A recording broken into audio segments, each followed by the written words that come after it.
In the studio.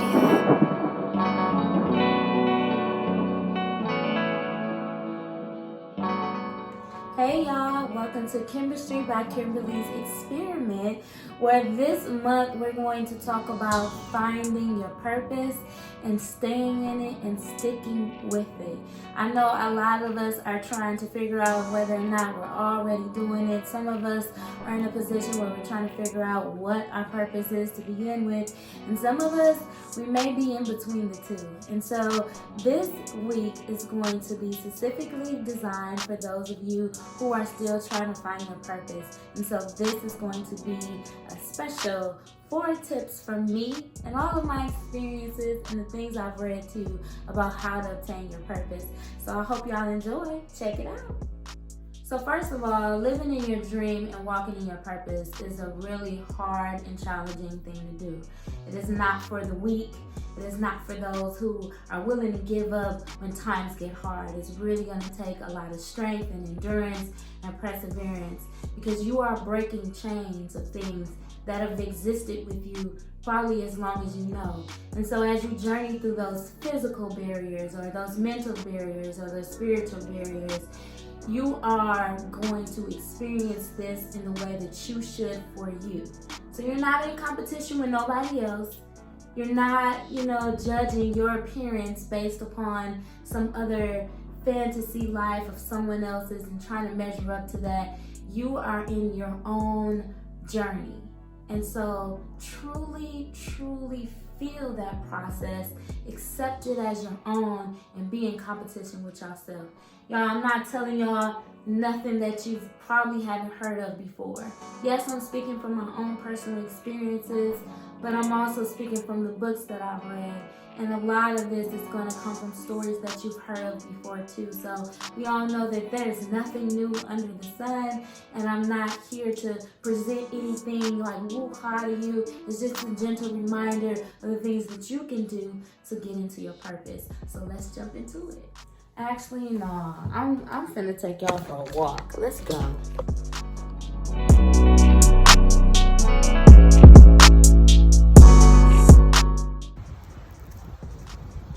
Because I cannot remember these by heart. I care about y'all too much. Realization, y'all. Realization. So if you took a second and you thought about all the things that secure you, and you looked at yourself inside yourself, would you be okay? Would you be fulfilled in the things that you're doing right now? For example, if you got rid of your financial security from your job, because a lot of us only stay because of that reason, right? Like, let's keep it real. Or maybe it's the social status that you get from your job. It looks good on paper. People recognize you and respect you because of that position. If you lost that, would you be fulfilled? Now, it's not to say that walking in your purpose means you can't have those things, because I truly believe that when you walk in your purpose, then somehow prosperity, it just comes because it's naturally. You're naturally living in you. You're naturally reaping the benefits that you've sown into this earth that's different from everybody else. So ask yourself, would you be fulfilled?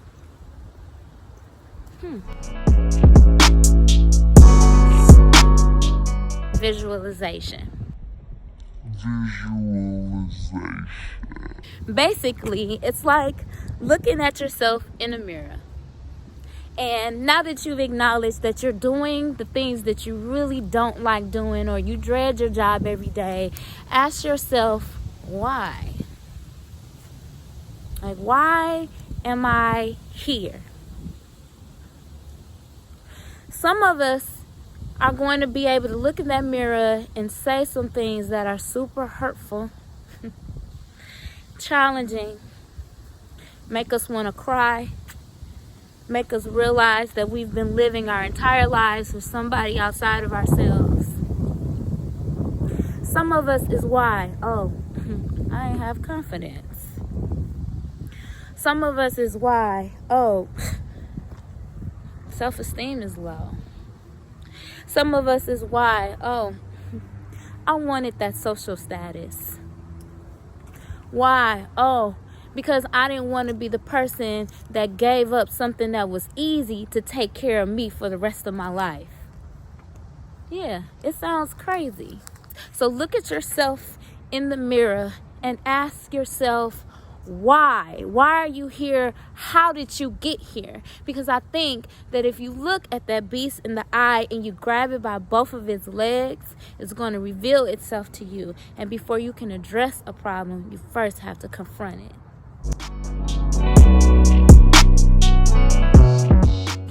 Yep. Elimination. It's a big one, y'all. I'm telling you, it's hard to do. But in order to become your new self, you gotta be willing to let go of something that is old. Because we're already spending our times in all these different buckets of things to do. So when are you gonna find time for you? What do you need to let go? A wise person said, excuse me, it's cold. First of all, I need to be way more appropriate if I'm gonna do this shit again. A wise person said that you can measure a man's value by where he spends his time. So if you coming home after work, watching TV all day and night, till you have to go back again, what would you say that man's value is? Exactly. Or going out every weekend. What's the measure of that man? Or a person that's like trying to drown all of their fears and sorrows in drugs and alcohol. Or here's one. How about the people who buy all of these different clothes and stuff to put on the front to be something that they're really not? What's the measure of that man? So you have to ask yourself, what are you willing to eliminate? Now, it's hard. I told y'all in the last one, I gave up a couple things. I gave up TV. I gave up some really close relationships with friends, honestly, because I wasn't able to spend the time that I used to. So that ruled in a couple things, you know. You got to set some boundaries or whatever. And I gave up traveling. All of those are near and dear to me. I love them all. But I was like, if I want to be a new self, some of this old self gots to go. Get it out of you. Push it out. Because you deserve more than that.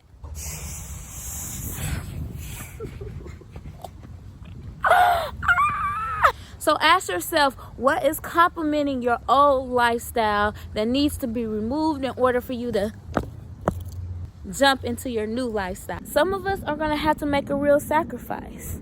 For example, you know the story about Steve Harvey. He went to perform, did some comedy. He won the show, and the very next day he went and he quit his job. He wasn't secure though. He lived in his car for 3 years after that. That's a sacrifice. Or like Holly Berry, who was going from shelters to shelters until she got a yes. And now look at her. Or some of us may not have to change our current situation and step into our purpose. Some of us are in situations right now. You could be like a Tyler Perry. Maybe you attempted suicide like he did. He was in a family home that was really abusive and didn't have family structure. And he was like, you know what?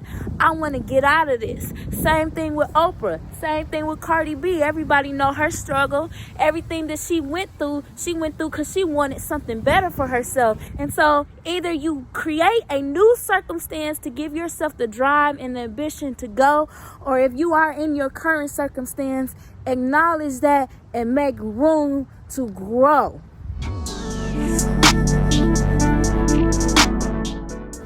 All right, y'all. So this is my last tip, and it's my favorite one. It's like my favorite. You hear me? Favorite. Sometimes we get caught up in the how, but the how, I'm learning, is not the thing that matters. We need to focus on faith in the what. And the way that you can get to that is by walking. You don't know where you're walking to if you don't set yourself up. So what you need to do is get a sheet of paper and write down all the things that you want to be. Write down what you want it to smell like. Write down what you want it to look like. Write down what you want it to feel like. What your family gonna be like.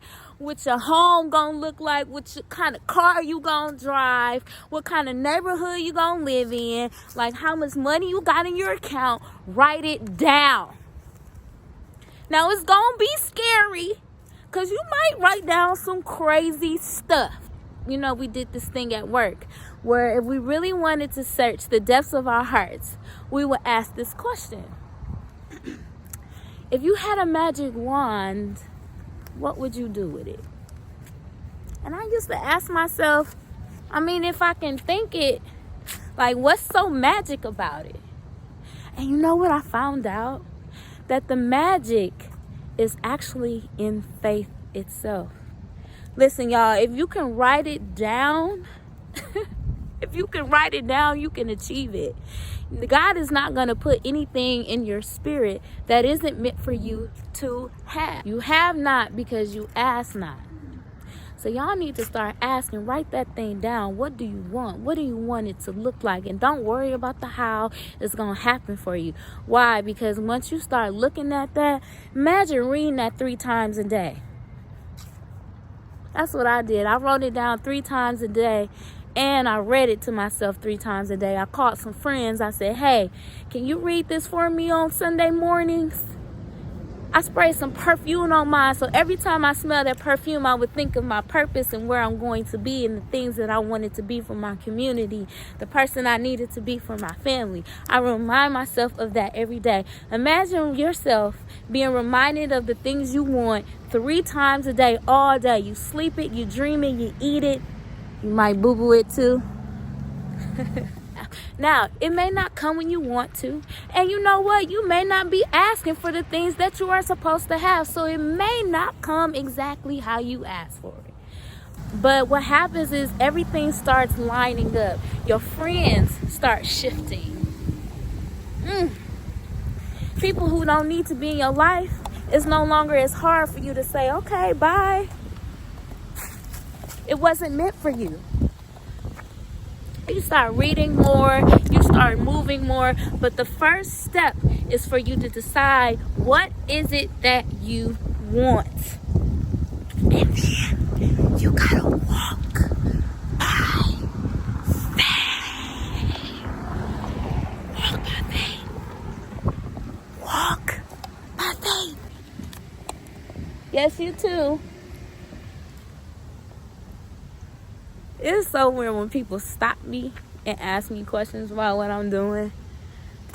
I don't know. Sometimes they be creeps though, so I don't know. And I walk far away from home. Let me take my ass. So those are my 4 steps, and they don't come in any particular order at all. I'm going to be honest. Elimination was my first step. When I lost everything that was closest to me, and I believe that's because God had something better for me. And, I had got a little comfortable. I was a little excited about the little change I was making, but I wasn't fulfilled. When I took all those things away, I wasn't me. I wasn't who I was supposed to be. But I had settled, and God had to come back for me. And when he came for me, y'all, I'm telling you, he came for me. So displacement and elimination, that was my first step. My next step was me finally saying, okay, what happened? Where am I? What I need to do? Who I need to call? Who do I need to be? And so everybody, as I said in the beginning of this video, you're going to have your own process. It's not going to look like anybody else's. Yeah, it may look like they're further along, but guess what? You got all the tools that you need to be successful, and however long that takes, you need to be dedicated to it. You need to read up on it. You need to make sure that you're surrounding yourself by people who are going to help you manifest that, who are going to pour water on your seeds so that your plants can grow. I really hope y'all enjoyed this video. It's cold, it's crap outside, and I hope I said everything that I wanted to. If not, I'll come back at y'all with another one. It's been a pleasure. Thank y'all for listening.